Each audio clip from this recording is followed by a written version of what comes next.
The book of Leviticus, chapter 7. This is the instruction for the compensation offering. It is most holy. The compensation offering must be slaughtered at the same place where the entirely burnt offering is slaughtered, and its blood must be tossed against all sides of the altar. All of its fat will be offered: the fat tail, the fat that covers the insides, the 2 kidneys, and the fat around them at the loins, and the lobe on the liver, which must be removed with the kidneys. The priest must burn them completely on the altar as a food gift for the Lord. It is a compensation offering. Any male priest can eat it. It must be eaten in a holy place. It is most holy. The compensation offering is like the purification offering. They share the same instruction. It belongs to the priest who makes reconciliation with it. The hide of the entirely burned offering that a priest has offered belongs to the priest who offered it. Any grain offering that is baked in an oven or that is prepared in a pan or on a griddle also belongs to the priest who offered it. But every other grain offering, whether mixed with oil or dry, will belong to all of Aaron's sons equally. This is the instruction for the communal sacrifice of well-being that someone may offer to the Lord. If you are offering it for Thanksgiving, you must offer the following with the communal sacrifice of Thanksgiving: unleavened flatbread mixed with oil, unleavened thin loaves spread with oil, and flatbread of choice flour thoroughly mixed with oil. You must present this offering, plus the leavened flatbread, with the communal Thanksgiving sacrifice of well-being. From this you will present one of each kind of offering as a gift to the Lord. It will belong to the priest who tosses the blood of the well-being offering. The flesh of the communal Thanksgiving sacrifice of well-being must be eaten on the day you offer it.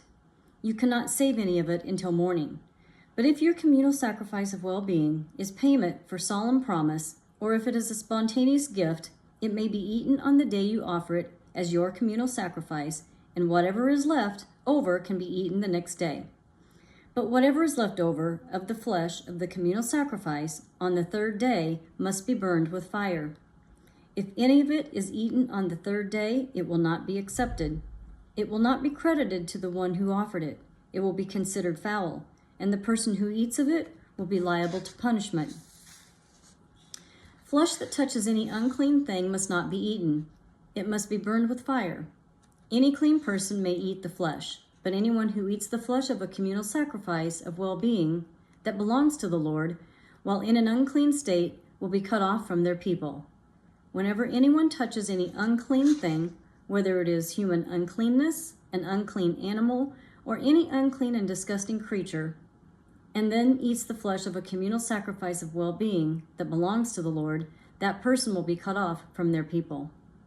The Lord said to Moses, "Tell the Israelites, you must not eat the fat of an ox, sheep, or goat.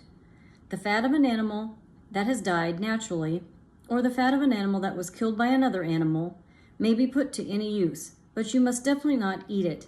If anyone eats the fat of an animal from which a food gift could be offered to the Lord, that person will be cut off from their people. You must not consume any blood whatsoever, whether bird or animal blood, wherever you may live. Any person who consumes any blood whatsoever will be cut off from their people." The Lord said to Moses, "Say to the Israelites, if you wish to offer a communal sacrifice of well-being to the Lord, you are allowed to bring your offering to the Lord as your communal sacrifice of well-being. Your own hands must bring the Lord's food gifts. You will bring the fat with the breast so that the breast can be lifted as an uplifted offering before the Lord. The priest will completely burn the fat on the altar, but the breast will go to Aaron and his sons. You will give the right thigh of your communal sacrifice of well-being to the priest as a gift. The right thigh will belong to the son of Aaron, who offers the blood and fat of the well-being offering. I have taken the breast of the uplifted offering and the thigh that is given by the Israelites from their communal sacrifices of well-being, and have given them to Aaron, the priest, and to his sons as a permanent portion from the Israelites. This is what Aaron and his sons are allotted from the Lord's food gifts once they have been presented to serve the Lord as priests. The Lord commanded that these things be given to the priests by the Israelites, following their anointment. It is their permanent portion throughout their future generations. Conclusion concerning offerings. This concludes the instructions for the entirely burned offering, the grain offering, the purification offering, the compensation offering, the ordination offering, and the communal sacrifice of well-being, which the Lord commanded Moses at Mount Sinai on the day when he ordered the Israelites to present their offerings to the Lord in the Sinai desert.